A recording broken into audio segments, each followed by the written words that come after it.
এবং আপনারা দেখেছেন যে একজন সাহস করে মুখ খুলেছেন, তিনি হচ্ছেন নওশাদ জামিল। তিনি একটা লম্বা ফিরিস্তি দিয়ে বলেছেন যে এগুলো ঠিক হচ্ছে না, মানবাধিকার কমিশন।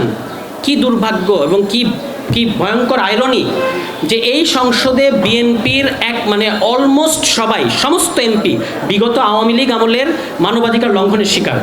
এমনকি এখানে ইলিয়াস আলীর স্ত্রী আছেন, যিনি এখন মাননীয় সংসদ সদস্য, তিনি বলেছেন আমার ইলিয়াস আলী কোথায়, এই কথাটা বলেছেন। আমাদের কিন্তু বুক ফেটে গেছে, আমাদেরকে এটা ছুঁয়ে গেছে তার এই প্রশ্ন। তিনি এই সংসদে উপস্থিত, হুম্মাম কাদের এই সংসদে উপস্থিত, যিনি নিজে গুমের শিকার, এবং আরও গুমের শিকার ফ্যামিলির মেম্বাররা এই সংসদে উপস্থিত।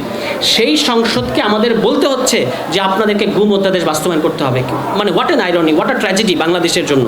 যে এবং শুধু এইটা ট্র্যাজেডি না, ট্র্যাজেডি হচ্ছে আরও এই যে আপনার আমাদের এই ইলিয়াস আলীর স্ত্রী মাননীয় সংসদ সদস্যকে আপনারা গুম অধ্যাদেশ বাতিলের পক্ষে নিয়ে যেতে বাধ্য করেছেন।